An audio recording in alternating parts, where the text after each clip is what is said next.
Oh my gosh, some of the articles we write that blow up, hundreds and hundreds, if not more, of comments. So first of all, it would be very difficult to even read them all because of the time demands that we have writing and or talking, let alone respond to them. Plus, you might have 70, 80 people saying, throwing something at you. So yeah, no, I'm right with you. Right. Every once in a while, though, it is funny to go through and read them. you know, yeah, it was one of these things that I just thought it was really interesting, and I thought Sheb handled it great. And God, the New York Times, man, those guys are just so well. It made me think of. I tried to find a video of it and I couldn't, but I heard an audio over the weekend of Andrea Mitchell talking with Nicholas Kristof about the Muslim thing. And the discussion was Kristof said something like, we have a misunderstanding because of the slant of the coverage of the Middle East and Muslims that we get. We have a slant. Right.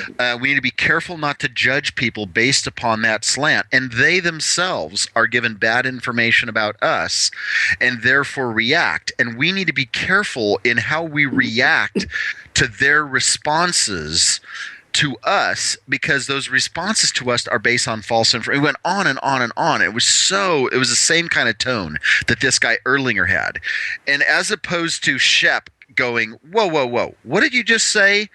Andrea Mitchell was like right all into it. Oh, yeah. I was like, oh, my God, are you kidding me? See, by the way, it's to an extent that what I was talking about when we were discussing, the thread about you let down the world from your friend responded to, and then all the stuff that happened. Liberal elitism in total, that's what it does. It's condescending. It looks down its nose at the stupid rest of us, or too basic and naive to understand what the world is all about. I mean, that's who these people are and what they do. But I think, to the point that we're saying, wait a minute, okay, you said this, but that's where maybe Shep missed a point. He handled it as professionally as it could have been handled. It never raised his voice a decibel, and the way he let him go was classic. But I think that there's a missed opportunity there maybe to point that out. Okay, here you say this, but this conflicts with what you just said. So, yeah, again, right on. Yeah, exactly. All right. Now, another story we should talk about, also media related, and that is Rob Lowe and the tweet that he sent out a couple days ago. Did you see this, Mike? I did, and we ought to talk about him in general after you let you break the tweet here. But I don't think it's a secret that this guy has been interested for a while, right? Well, you know what? I don't know. I don't know if I would go as far as to say that he's been interested for a while. Have you seen him on the O'Reilly Show? I have. In fact, I linked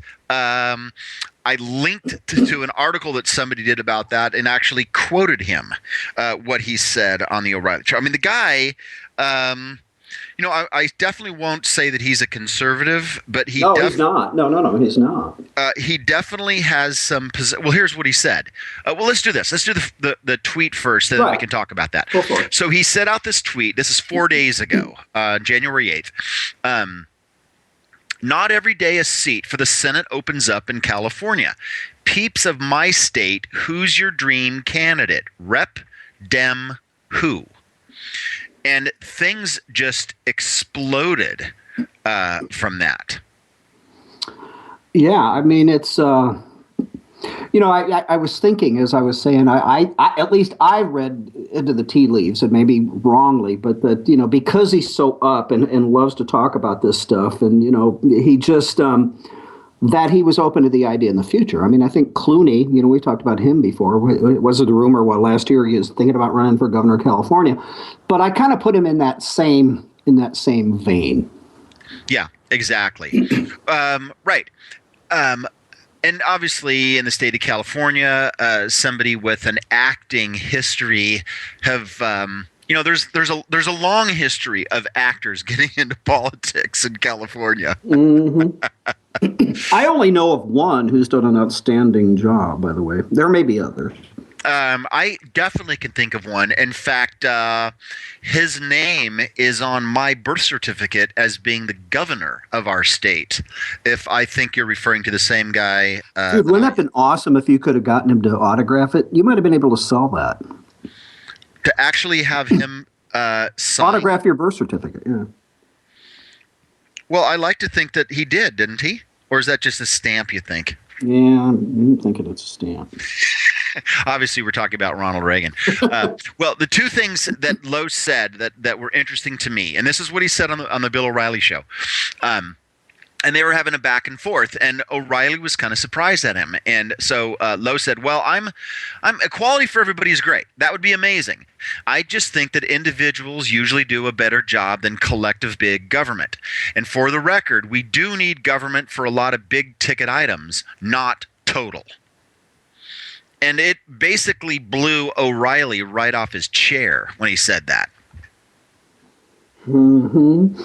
Then, and this is another tweet that I found because I'm just it's kind of funny, man. When you know how it goes when you do these articles, you're kind of pulling from various different places. For example, Mike, do you have the article up in front of you? I do. Okay, look at the first two tweets in response. Okay, so let's back up the bus here. Okay, we have not the Rob Lowe. You mean the next one? Yeah. It's from Daniela. Yep. This guy, easy peasy. The picture is, you guys, I don't even remember. What is it? It's for satellite TV, right? Mm-hmm. Versus cable, and there's the real Rob Lowe, and then he's got various characters. By the way, I don't even know what you call the video equivalent of photoshopping, but they do outstanding jobs on that on these commercials. So the dumb Rob Lowe, the skinny Rob Lowe, I don't know which this one is on this tweet. Right. But yeah, he's just a basic cable guy. So that's pretty good. Danny was about 6 feet from me when she tweeted that. That's Danny. I just now got. See, dude, I didn't get that. All right, the next one is funnier. You and I've been paying attention to this whole wellness co-op thing, but their response was anyone who will bring equality, fairness, love, and organic living. Maybe that could be you. Yeah. So see, there may be hope because anybody that's. That has the, the genuine caring for people to not only establish a whole wellness co-op, but to name it that. The deep felt feeling for common man and how we all need to reach out. So that's pretty awesome. Oh yeah, totally funny. Well, I don't know. What's funny? I don't know if and this is kind of the conclusion that I came to about this Rob Lowe thing. So obviously, there's a bunch of tweets that people responded to. Some serious, some not. Some making reference to his character in The West Wing, Sam Seaborn for Congress. Gay Patriot suggested the real James Woods, which would be awesome. So. Here's the thing, Mike. Do you think you think this is a bit of a trial balloon? Do you think it's just asking a question? No, I think it's a trial balloon. Yeah, I don't know about that. But what's more interesting? Well, what do you think?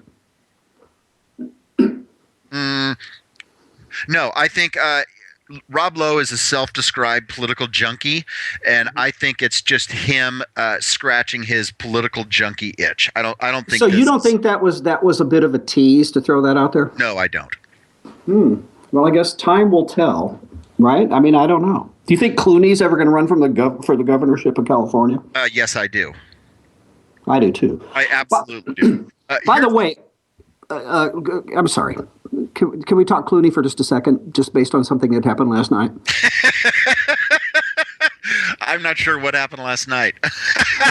Well, I won't go into the gory details, but no. All right, so this will surprise you. I tried my best not to, but I did end up watching a large part of the what the hell are they called? The Golden Globe Awards last night. Oh, you know what? It's on Saturday. I drove right by where the Golden Globe Awards were being held. I saw all this stuff out in front of it. Yeah, so that was All right. So now, granted, I would rather shove 6-inch needles into my eyes, but I did watch part of it. So I primarily wanted to see the Tina Fey, what's her name, the blonde, Amy Amy Poehler. Amy Poehler. God, housing, old age setting in. Yeah. I wanted to see. I wanted to see the monologue. So they're doing equally fair picking on everyone. So obviously, not only did Clooney get married earlier or last year, but he married like this ultra successful brainiac woman, right? You know that part. Yes.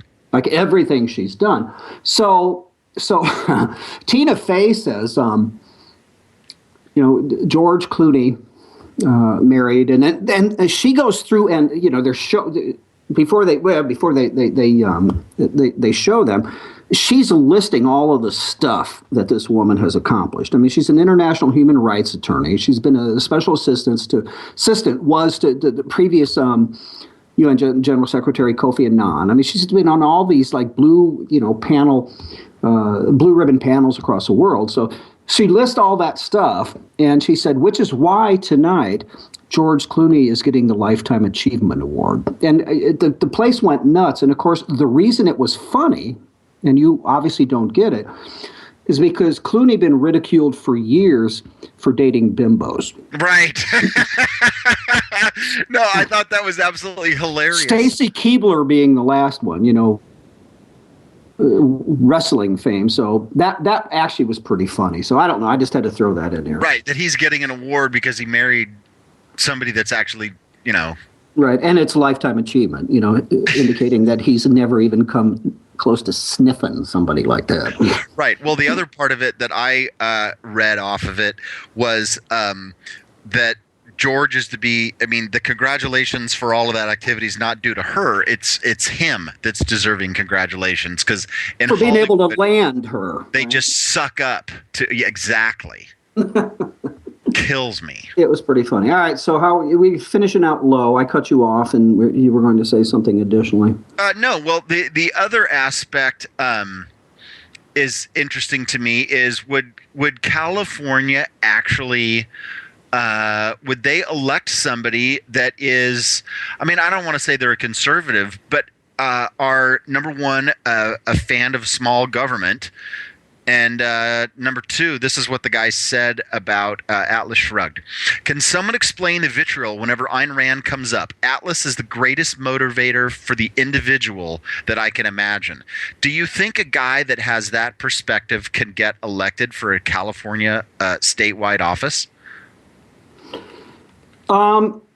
There again, I look at it as a trial balloon. Listen,